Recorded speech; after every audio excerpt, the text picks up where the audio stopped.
সিধা মালিনী থানৰ ওচৰে পাজৰে থকা পৰিৱেশবিলাক লক্ষ্য কৰিলে সঁচাকৈ বেছি ভাল লাগিছে। ইমান ধুনীয়াকৈ সজাই পৰাই থৈছে আৰু পৰিষ্কাৰ পৰিচ্ছন্ন কৰি থৈছে। দাদা আৰু মোৰ দাদাৰ লগৰজনে আগে গৈ আছে আৰু মই পিছে গৈ এয়া আমি মালিনী থানৰ সন্মুখ পাই আমি উপভোগ কৰিলোঁ। পৰিৱেশটো বহুত বেছি ধুনীয়া লাগিছে। দেখিছেনে গাইছ, ইমান বেছি ভাল লাগিছে। আপোনালোকে এবাৰ চাবলৈ আহিব জেগাটো। আৰু এয়া আমি এতিয়া বৰ্তমান উপস্থিত পালোহি মালিনী থান। দেখিছেনে মালিনী থান পালোঁ। মালিনী থানৰ যিটো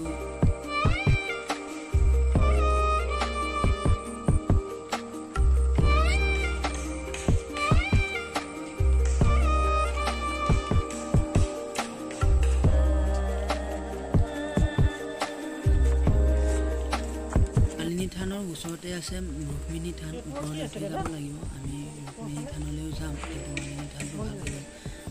পৰিৱেশটো চাই লৈছোঁ, বহুত বেছি ভাল লাগিছে। দাদাই পঠিয়াইছে ৰুক্মিণী থানলৈ ইফালে যোৱাৰ বাটত ৰুক্মিণী থান বুলি কৈছে। দাদা এজনে কৈছে গৈ চিধা আমি মালিনী থানত সেৱা কৰি ভিতৰলৈ সোমাবলৈ আৰম্ভ কৰিলোঁ।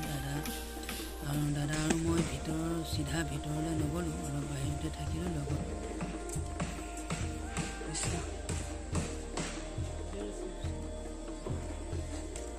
মালিনী থানৰ বাহিৰত থকা কিছু অংশ জনামতে এইবিলাক তেতিয়া হাজাৰ যুগৰ আগতে সেইবিলাক বনাই থোৱা প্ৰতিচিহ্ন বা চিহ্ন বুলি কয়। আৰু এইবিলাক উদ্ধাৰ কৰি এতিয়া ধুনীয়াকৈ সজাই মেলি থৈছে।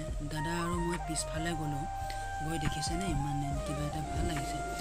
এইবিলাক ফুলবিলাক ইমান ধুনীয়াকৈ সজাই পৰাই থৈছে। আৰু এইফালে মালিনী থানটো অলপ ভালকৈ দেখুৱাবলৈ চেষ্টা কৰিলোঁ। ইমান ভালকৈ দেখুৱাব নোৱাৰিলোঁ যদিও দেখুৱাবলৈ চেষ্টা কৰিলোঁ। ইয়াতে মানুহে কাম কৰি আছে, এয়া দেখিছে কামত লাগি আছে। আৰু আমি সেৱা কৰিবলৈ লৈছে, দেখিছে নাই? সেৱা কৰিবলৈ জোতাযোৰ খুলি ভিতৰলৈ সোমাবলৈ লৈছে আৰু দাদাই ভিতৰলৈ সোমাই গৈছে। আৰু তাৰ ভিতৰলৈ সোমাই যাওঁতে আমি চিধাই মালিনী থানৰ পিছফালে গুচি গ'লোঁ। গাছ চাই থাকক আৰু বেছি ভাল লাগিব ভিডিঅ'টো চাই। এইফালে কিমান সুন্দৰ পৰিৱেশ দেখিছেনে? কিমান ভাল লাগিছে পৰিৱেশটো। আৰু আমি এনেকৈ ঘূৰি ফুৰি জেগাবিলাক চালোঁ। এইবিলাক আগৰ দিনত বনোৱা প্ৰতিচিহ্ন, হাজাৰ যুগতে বনোৱা বুলি শুনিছোঁ বাৰু। এইটো গৰুৰ নিচিনা দেখিছোঁ, কি হয় ইমান ভালকৈ নাজানো। ইমান ধুনীয়াকৈ ৰখাই থৈছে বা উদ্ধাৰ কৰি থৈছে, বহুত বেছি ভাল লাগিছে। তাৰপিছতে আমি এনেকৈ জেগাবিলাক চাই থাকিলোঁ। থাকি আমি চিধাই পিছৰ পিনে গ'লোঁ। আৰু পিছৰ পিনে গৈ মালিনী থানৰ যিটো বেকগ্ৰাউণ্ডটো, সেই বেকগ্ৰাউণ্ডটো আমি দেখুৱাবলৈ চেষ্টা কৰিম গাইছ। এয়া চাওক, তেতিয়াৰ যুগত বনোৱা প্ৰতিচিহ্ন বা প্ৰতিমূৰ্তি বহুত ধুনীয়াকৈ সজাই থৈছে।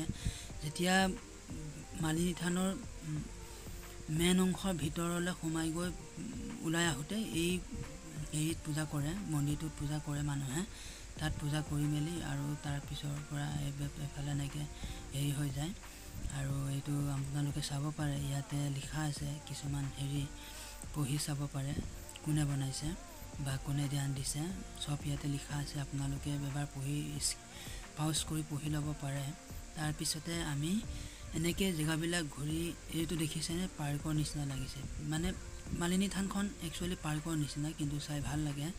আৰু এইটো আগৰ যুগতে বনোৱা হৈছিলে চাগে, বনাই কমপ্লিট নহ'ল চাগে, ইমান ভালকৈ নাজানো।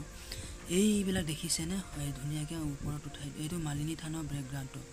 আৰু আমি এনেকৈ পিছফালে গৈ ওপৰবিলাক ওপৰ এনেকৈ যে লগাই থৈছে, এইবিলাক গোটেই তেতিয়াৰ যুগত উদ্ধাৰ হোৱা, তেতিয়াৰ যুগতে বনোৱা, শিলেৰে বনোৱা বুলি কৈছে।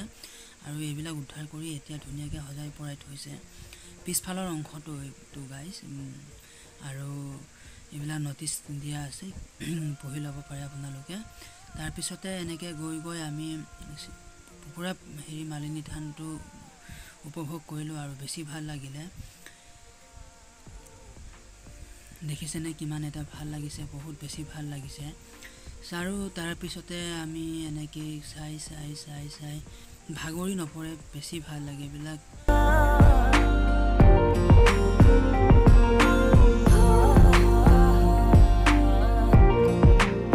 কাটিব মন নগ'ল গাইছ, কিন্তু কাটিবলগীয়া হ'ল, বেছি দীঘলীয়া হ'ব বুলি আৰু হৌটো দেখিছেনে সেইটো অসম আৰু অৰুণাচল সীমান্ত আৰু অৰুণাচল আৰু সীমান্তৰ মাজতে এই মালিনী থান অৱস্থিত আৰু এইফালে লিখা আছে ভিজিট এগেইন বুলি আমি সিফালদি সোমাই গৈছিলোঁ তাৰ পিছতে আজিলে আমি ভিডিঅ'টো ইমানতে সমাপ্ত কৰিম ৰাইজ আৰু কাইলৈ আমি অহা কাইলৈ আপোনালোকক ৰুক্মিণী থানৰ কিছু অংশ দেখুৱাব